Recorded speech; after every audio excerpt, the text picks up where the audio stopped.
lagi di podcast Apa Kata Tempo. Episode kali ini sangat spesial karena kita kolaborasi bareng podcast Awal Minggu.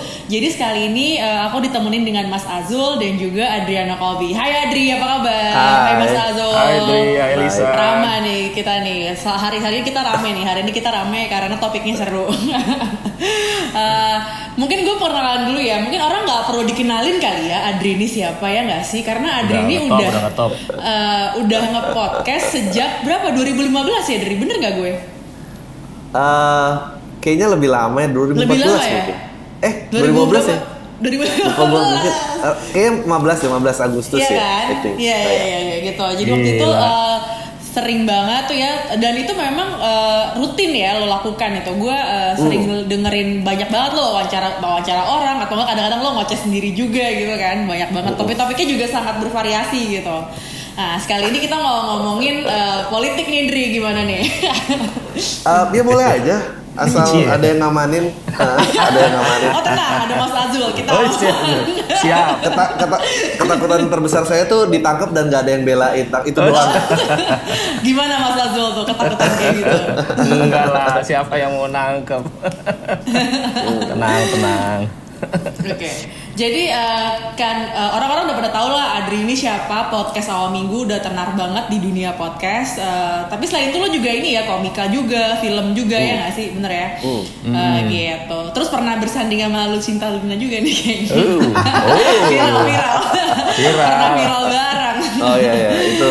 Gitu. Boleh cerita sebenarnya? Cerita dong. Sorry.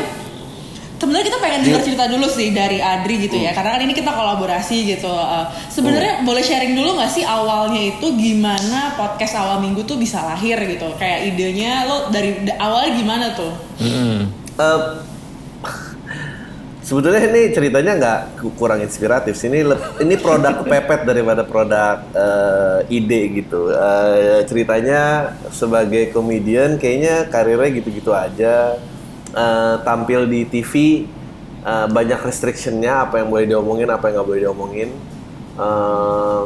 Jadi tampil stand up di TV tuh udah mulai kayaknya nggak enak deh, karena dulu gue ini copywriter iklan. Jadi kalau dulu menulis based on demand, maksudnya by job request. Terus kalau stand up harus begitu juga, ngapain gue stand up ya gitu? Mendingan kerja di kantor aja, ketahuan lebih terjamin gitu. Kalau nggak ada kebebasan itu, ya nggak menarik ya. Dan gue sempat punya program TV dan kontraknya di discontinue. Punya program di radio, nge-host di radio, juga kontraknya di discontinue. Ya karena banyak ya orangnya nggak bisa diatur lah intinya. Terus yang mikir gimana ya caranya memaintain listener gitu atau followers. Ya udah, terus gue kayak lagi pada ngetrend ngevlog gitu. Buat gue sangat sulit tampil di kamera kelihatan seru gitu. Buat gue sulit banget. Tanpa audio. Masa sih kan lo komika? Tapi kan komika kalau nggak direkam sebetulnya nggak apa-apa, penting ada audiensnya gitu. Mikirin nih baju ini kayak udah pernah dipakai ya, nggak usah pakai ini. Kayak gue nggak bisa tuh kayak gitu. And then gue mungkin udah sekitar 1,5 tahunan dengerin podcast luar negeri memang. Terus kayak kenapa nggak podcast aja gitu? Ya udah podcastnya bikin aja deh. Nggak pernah tahu landscape-nya gimana, nggak pernah ini. Ya udah pokoknya bikin aja dulu. Ya udah keluarlah podcast Awal Minggu itu gitu. Dan di podcast ini tuh karena ini ya, memang tadi kan lo bilang kalau misalnya lo mau tampil di TV gitu ya atau di radio itu kayak kontennya mungkin kebebasannya kurang dibanding ketika lo menggarap podcast lo sendiri. Jadi kayak apa karena di podcast lebih bisa leluasa, kayak lo bisa bercanda jorok, bisa ngata-ngatain orang gitu. Apa karena itu lo lebih merasa leluasa di podcast gitu? Iya, kebebasan itu pasti gitu, tapi yang jelas gua rasa sih semua bebas sebelum materinya menjadi sorotan ya, maksudnya begitu ntar viral dan besar, apalagi ada titipan sponsor akan bermasalah lagi gitu, kembali ke square itu. Jadi selama belum mencapai titik itu, mari kita manfaatkan sebaik-baiknya gitu. Itu sih mungkin ya. Mas Azul ada mau nanya dulu nggak? Enggak, gue kemarin tuh nonton buka-buka YouTube tuh gue nonton yang dia stand up comedian untuk stand up komik untuk satu online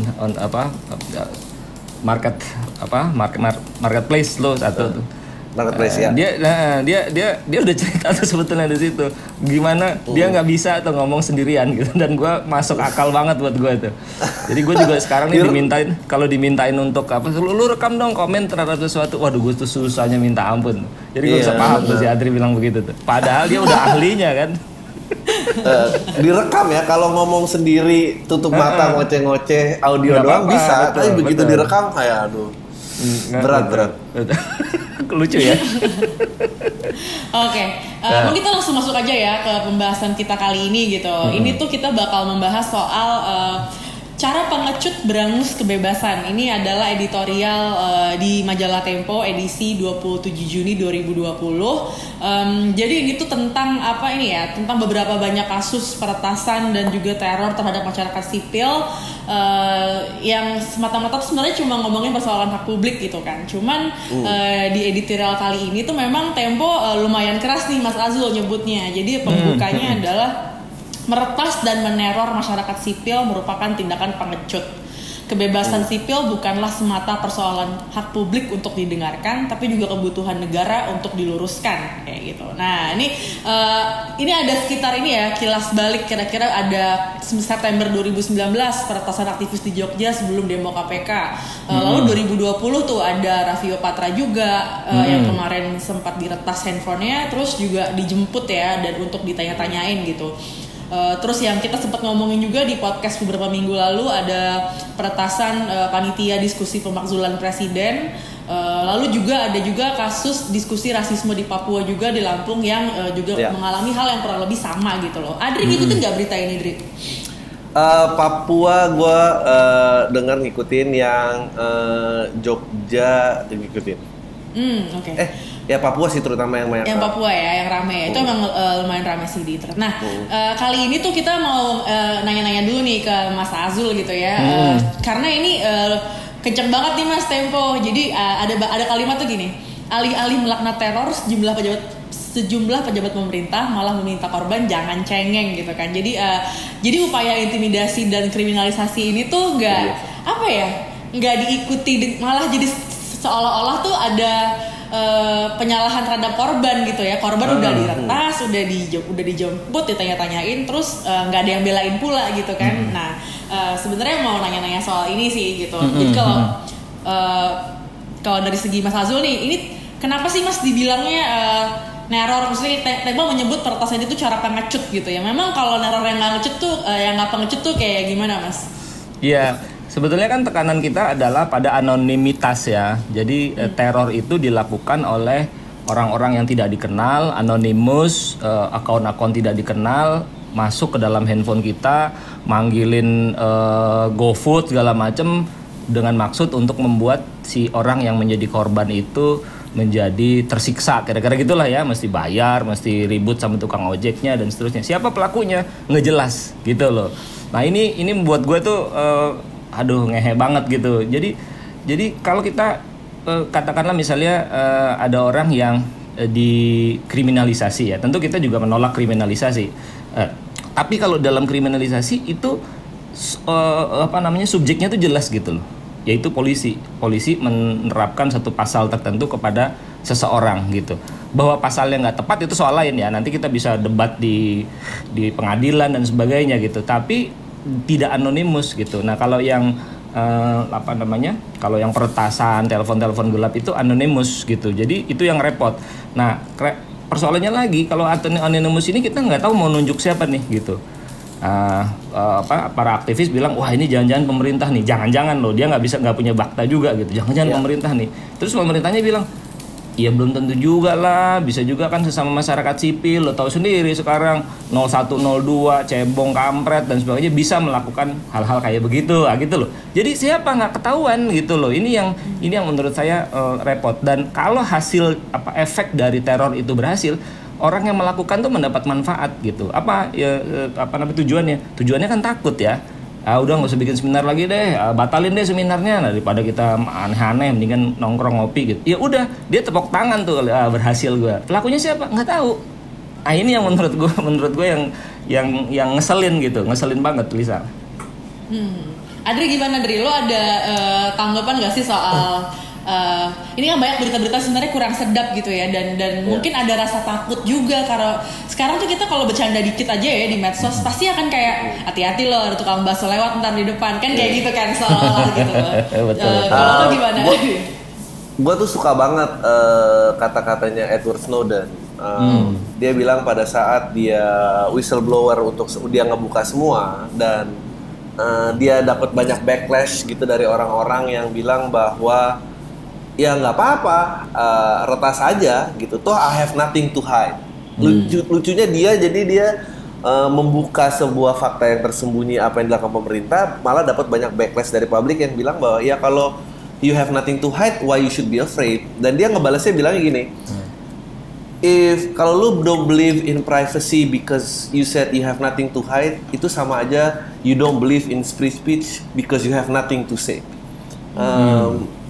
Jadi memang jadi hacking dan privacy dan free speech ini memang akhirnya di zaman sekarang jadi hand in hand ya gitu. Maksudnya ini harus ada yang mengedepankan bahwa privacy is also a right gitu, dimana lebih tidak terlindungi lagi gitu. Kalau misalnya free speech kita masih ada kebebasan berpendapat, berkumpul dan itu masih ada gitu. Privacy bener-bener lost, nggak ada yang, gue nggak tahu ya apakah pernah diusung gitu aturannya atau apa. Gue rasa sih belum ada ya. Jadi memang ini loophole-nya gitu, mumpung belum dibikin. Iya, gimana jadi kalau ngomongin aturan nih? Memang aturan detailnya sih nggak ada ya, atau belum nyampe ke sana gitu. Meskipun di beberapa undang-undang itu rambu-rambu besarnya sih ada gitu. Nah, tapi yang gue mau bilang tuh ya, memang repotnya kita berhadapan sama zaman kayak sekarang itu. Misalnya doxing gitu ya, doxing tuh yang banyak lah wartawan di doxing, apa di doxing gitu. Kalau nulis jelek gitu. Itu nggak berdiri sendiri. Satu yang problemnya menurut gue anonim ya, pelakunya tuh anonim gitu, nggak tahu gitu. Tapi kan doxing itu nggak berdiri sendiri. Misalnya gini, gue nulis sesuatu yang jelek nih, Tempo nulis sesuatu yang jelek tentang seseorang gitu, terus orangnya nggak seneng, instead of dia laporin gue ke Dewan Pers misalnya gitu, dia doxing. Nah di dalam doxing misalnya ketemulah fakta bahwa si penulisnya ini, si reporter X ini itu pernah nggak naik kelas gitu. Nah, terus disambung nih sama satu kegiatan lain yang namanya ad hominem gitu. Ad hominem itu gabungin satu peristiwa dengan peristiwa lain yang gak ada hubungannya gitu. Oh, dia gara-gara gak naik kelas nih, makanya dia nulisnya kayak gini. Emang brengsek nih anak. Dan itu diputar, diamplifikasi dengan robot, dengan apa namanya, buzzer dan sebagainya, sehingga opini publik mengatakan bahwa iya dia pernah nggak naik kelas nih gitu. Itu kalau nggak naik kelas, tapi ada lagi yang pribadi itu misalnya cerai, misalnya apa, akhirnya nggak relevan gitu. Tapi di zaman kayak sekarang kan itu jadi apa? Ya. Jadi umum banget loh, jadi umum banget gitu. Gitu bos. Ya emang ngeselin. Itu apa lucu banget, berarti kalau kata raja-raja zaman dahulu gitu ya, dan dia selalu bilang bahwa masa lalu itu ada kelemahan, itu bener ya gitu. Maksudnya makanya semua leader yang terutama diktator pasti masa lalunya tuh misterius, karena biar nggak ada nggak ada perempuan yang dulu nolak dia waktu SMP angkat bicara gitu, runtuh keagungan seseorang jadi runtuh kan. Maksudnya dia harus buried everything under a mystery, jadi biar powerful. Iya, benar. Atau diciptakan misterinya kan? Iya, create misteri, betul. Iya, create misteri. Oke, kalau misalnya kita balik ke masa lalu, tadi kita udah ngomongin masa lalu gitu ya. Gue mau balik ke Mas Azul nih. Jadi ada yang mengkaitkan teror-teror ini dengan cara-cara Orde Baru nih, Mas. Tapi kalau menurut Tempo katanya dugaan kayak gini tuh berlebihan. Kenapa tuh Mas Azul? Bukan, yang dimaksud berlebihan tuh gini. Di zaman Orde Baru itu kita berhadapan sama sebuah rezim yang tidak demokratis. Nah itu udah clear lah, itu crystal clear bahwa betul gitu. Jadi apa yang dilakukan itu menimbulkan semangat perlawanan gitu ya, semangat perlawanan yang firm banget, jelas militer tidak dipilih secara demokratis, apalagi pemilunya curang dan seterusnya begitu. Nah ini sekarang problem di zaman reformasi ini, kita berhadapan sama pemerintahan yang dipilih secara demokratis gitu. Lalu kemudian teror-teror yang saya katakan tadi anonimus gitu, jadi nggak tahuan siapa, jadi bisa saling tuding gitu. Nah yang ditulis di editorial Tempo adalah kita menyesalkan sekali sikap dari orang-orang yang menepuk dada. Ini orang-orang yang pernah hidup sebagai aktivis di zaman Orde Baru, menepuk dada bahwa gue juga dulu diteror loh sama rezim Soeharto, tapi gue ngelawan. Nah gitu loh. Dia katakan itu seraya dia tidak mengecam teror-teror yang terjadi pada saat sekarang gitu. Jadi di Tempo itu ditulis sebagai sikap mendua gitu. Jadi mestinya orang-orang kayak begini itu dia kutuk dulu terornya gitu. Jadi seperti dulu di zaman Orde Baru teror terjadi, sekarang terjadi, maka saya mengutuk begitu. Baru kemudian mengatakan bahwa ya kalian harus melawan gitu. Ini kan enggak, dia tidak mengutuk tapi dia bilang lu jangan cengeng dong. Lu ngelawan gitu loh, lu harus ngelawan gitu. Nah buat gue ini kayak orang udah jatuh ditimpahin sama tangga gitu kan. Jadi sial dua kali. Kita bilangnya ini kayak second violence gitu, dan orang-orang tuh menjadi second victim gitu. Ini kan dua hal yang berbeda ya. Satu, teror kita kecam. Keberanian melawan teror itu hal lain lagi yang butuh modal sosial lah gitu kalau di Tempo nulisnya tuh. Jadi orang tuh untuk berani tuh nggak gampang tuh. Dia harus punya pengalaman, dia harus punya mungkin pergaulan atau network gitu. Kalau networknya bagus dia lebih pede gitu. Kalau dia nggak punya jaringan, nggak punya pengalaman, nggak punya network, dia pasti akan takut gitu. Lu nggak bisa maksain orang untuk berani loh, tapi lu harus mengecam teror, gitu loh gitu. Jadi mesti lurus tuh cara berpikirnya. Kan jahat banget tuh. Saya lihat tuh di beberapa diskusi ya, mantan-mantan aktivis yang kemudian sekarang masuk ke dalam pemerintahan, jadi jubir, jadi ini, jadi itu. Narasinya tuh kayak gitu. Dan itu menurut gue narasi yang nggak baik gitu, jelek gitu.